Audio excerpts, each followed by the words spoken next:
sidee loo burburiyey markaa onalif waxaa loo burburiyey shaqada 3 meelood bay ka kala timiday isagoo aan isticmaalayna labadan principle baan ka dhiganaynaa base 3 meelood baa laga burburiyey kow waxaan u noqonayaa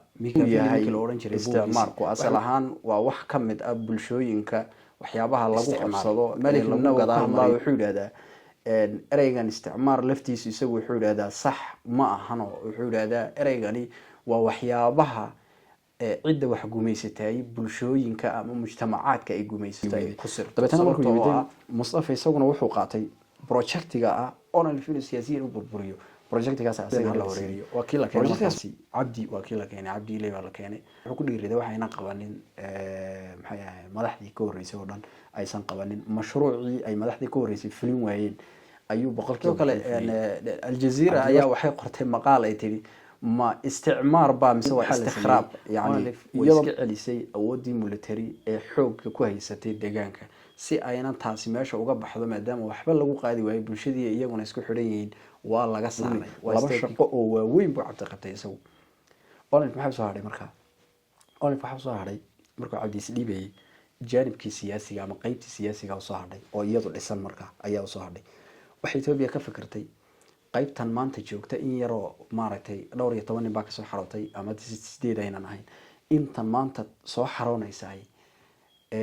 maxay saameyn yeelanaysaa waxa la wax saameyn ma yeelanaysaa awoodda xagee inaga jirta military ma hadhina waxa inaga hadhay qaybtii siyaasadda hadhay dabeetana madaxweyne in bulshada siyaasadeedii iyo dhaqaalaheedii iyo diinteedii iyo culture-keedii iyo dhan walba nolosheeda inuu bedelana waxa jirta markaa wadooyin ama nidaam uu maro ayaa jira markaa si uu u gaaro taasi leeyahay waxa jira wax markaa khita ama nidaam strategic ay isticmaalaan isticmaalku oo markaasi ay bulshooyinka ay haystaan ay ku maamulaan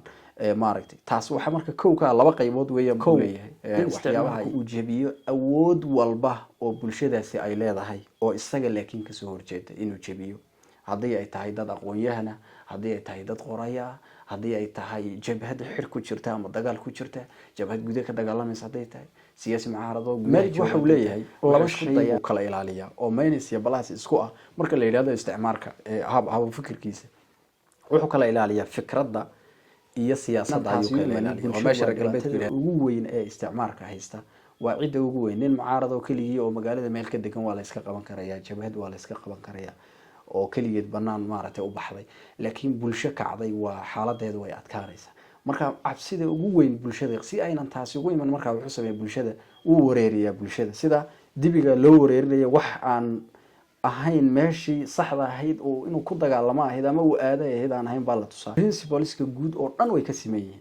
salaana bulshadii la gumaysanay in la hayo waa laga midaysan yahay in nooci loo maamulo waa laga midaysan yahay in cid loo keenay mooyeen cid kale ay ayaga ka soo dhax bixin waa laga midaysan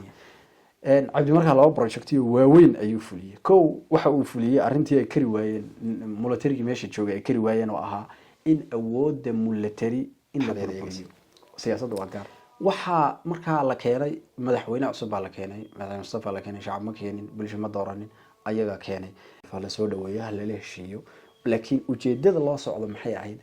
in onalif siyaasiyan in loo burburiyo